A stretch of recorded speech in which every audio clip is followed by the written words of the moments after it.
Sir correct వాస్తవాలు చెప్పాలి sir. 60-70 వేలతో ప్రతి ఎమ్మెల్యే నామినేషన్ వేస్తే 60-70 వేలతో గెలిచినాం.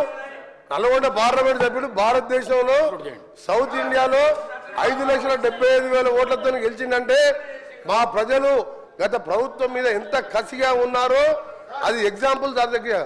అందుకనే మీ ద్వారా మా మంత్రి గారిని, ఫైనాన్స్ మినిస్టర్ గారిని, గౌరవ ముఖ్యమంత్రి గారిని గ్రీన్ ఛానల్లో నల్గొండ జిల్లా అంటే ప్రపంచ పటంలో ఫ్లోరైడ్ నీళ్లు, మూసీ నీళ్లతో దుర్భర పరిస్థితిలో బతుకుతున్న జిల్లా.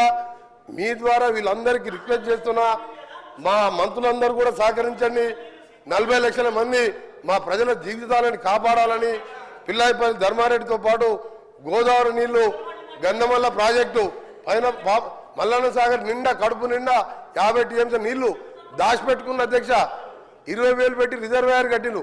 ఒక్క స్లూస్ పెడితే గంధమల్ల కడితే అధ్యక్ష, నేను రైతుల గురించి మాట్లాడుతున్నా. గంధమల్ల రిజర్వాయర్ ఇట్లా గంధమల్ల రిజర్వాయర్ ఒక 3 నెలల పని అధ్యక్ష. టెండర్లు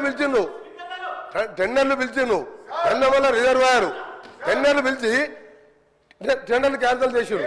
సింగూరుకు 4,000 కోట్లు పైకి తీసుకుపోతుంటారు. మేమేం పాపం చేసినాం నల్గొండ జిల్లా వాళ్ళం? గంధమల్ల విజిట్ ఒక 800 కోట్లతోని 1.5 టీఎంసీ కెపాసిటీ 1.5 టీఎంసీ కెపాసిటీతోని 1,50,000 ఎకరాలు ఆలేరు కాన్ఫరెన్స్ లో మాకు నీళ్ళు వచ్చాయి అధ్యక్ష. దయచేసి మీ ద్వారా మా మంత్రులందరికీ, గౌరవ ముఖ్యమంత్రి గారికి, డిప్యూటీ సీఎం గారికి, ఉత్తమ్ కుమార్ రెడ్డి గారికి, మిగతా మంత్రులు సహకరించి మా జిల్లాకు అందరూ అండగా ఉండాలని చేతులెత్తి నమస్కరిస్తూ మీకు ధన్యవాదాలు తెలియజేస్తూ అధ్యక్ష. హరీష్ రావు గౌరవ స్పీకర్ గారికి దయచేసి, ఎందుకంటే ఇక్కడ పెద్దలు పోచారం శ్రీనివాసరెడ్డి గారు స్పీకర్గా పనిచేసిన వాళ్ళు కూడా చాలామంది ఉన్నారు. Cabinet is a collective decision.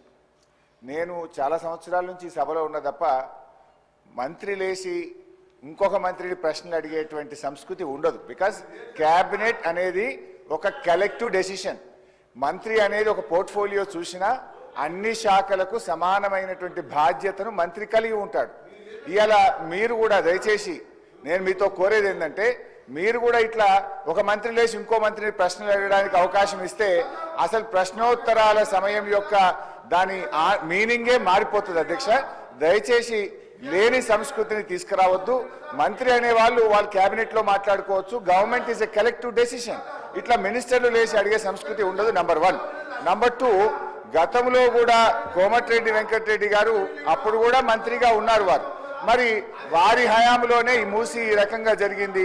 మీరు మంత్రిగా ఉన్నప్పుడు సరిగా చేసి ఉంటే ఈ పరిస్థితి ఎందుకు? కోమటిరెడ్డి వెంకటరెడ్డి హరీష్ రావు గారికి చెప్తున్నా, 21 సంవత్సరాలు అనుభవం ఉన్న హరీష్ రావు గారిని అడుగుతున్నా, మీకు ఎల్పీ లీడర్ లేడు, నువ్వు డిప్యూటీ లీడర్వా, శాసనసభ్యునివా? క్వశ్చన్ అవర్లో నిన్న కూడా నువ్వు బైక్ తీసుకున్నావు. మా స్పీకర్ మంచోళ్ళు కాబట్టి నీకు బైక్ ఇచ్చాను. నీ ఏ హోదాలు అడుగుతున్నావు? నువ్వు ఏ హోదాలో నువ్వు మాట్లాడుతున్నావు? నువ్వు ఏ హోదాలో గౌరవ్ సార్ ఒక నిమిషం సార్, చాలా ఇంపార్టెంట్ ఇది ఫర్ ఎవర్. తెలంగాణ ప్రజలకు తెలవాలి సార్. తెలంగాణ ప్రజలకు తెలవాలి. తెలంగాణ ప్రజలకు ప్రతిపక్ష నాయకుడు సంవత్సర కాలంగా సభకు రాకపోవడం ఈ సభనే కాదు, తెలంగాణ ప్రజలని అవమానపరిచినట్టుగా ప్రజలందరూ అనుకుంటారు అధ్యక్ష. ఈయన డిప్యూటీ లీడర్ సార్, ఈయన కార్యవర్గం ఏర్పాటు చేసినా ప్రతిసారి ఈయనకి ఎందుకు ఇస్తున్నాము అంటే మిమ్మల్ని అంటలేడు, ఆయన అడిగే హక్కు లేదు, ఆయన మామూలు ఎమ్మెల్యే మాత్రమే.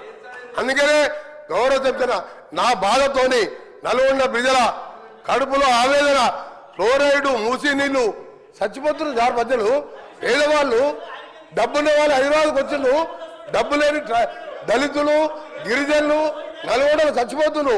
అంత కనికరం లేదు సార్ వీళ్లకు. ఎస్ఎల్బిసి సొరంగం 70% పూర్తి చేశాం. ఇరిగేషన్ మినిస్టర్గా ఉండి ఒక్కసారి సొరంగం రాలే. ఆయన నల్గొండ గురించి కానీ నా గురించి మరి మాట్లాడే హక్కు లేదు అధ్యక్ష. ఆయన ఒక గౌరవ శాసనసభ్యుడు మాత్రమే, డిప్యూటీ లీడర్ కాదు, సిఎల్పి సెక్రటరీ కాదు, లీడర్ లేడు వాళ్లకు. వాళ్ళ సార్ మాట్లాడేది.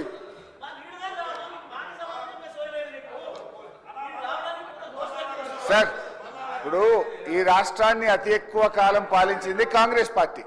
ఇవాళ మూసీలో ఇవాళ నల్గొండ జిల్లా ప్రజలు ఏదైనా బాధపడుతున్నారంటే దానికి ప్రథమ ముద్దాయి కాంగ్రెస్ పార్టీయే. ఎందుకంటే ఈ రాష్ట్రాన్ని ఎక్కువ రోజులు పాలించిందే కాంగ్రెస్ పార్టీ. మీరేం చేసిందని మమ్మల్ని మాట్లాడుతున్నారు. ఎస్ఆర్ఎస్పి స్టేజ్ 2 పనులు పూర్తి చేసి కాళేశ్వరం జలాలను నల్లగొండ జిల్లా తుంగతుర్తి, సూర్యాపేట, కోదాడ ప్రజలకు అందించిన పార్టీ బీఆర్ఎస్ పార్టీ అధ్యక్ష అనవసరంగా ఒకరోజు చర్చ పెడదామంటే పెట్టండి. కాంగ్రెస్ పాలన ఏం చేసిందో మేమేం చేసాము. జరుగుతున్నది క్వశ్చన్ అవరు. క్వశ్చన్ కు సూటిగా ప్రశ్నకు ఆన్సర్ జరిగితే 10 ప్రశ్నలు వచ్చేటువంటి అవకాశం ఉంటుంది. ప్రతిరోజు 3 ప్రశ్నలకు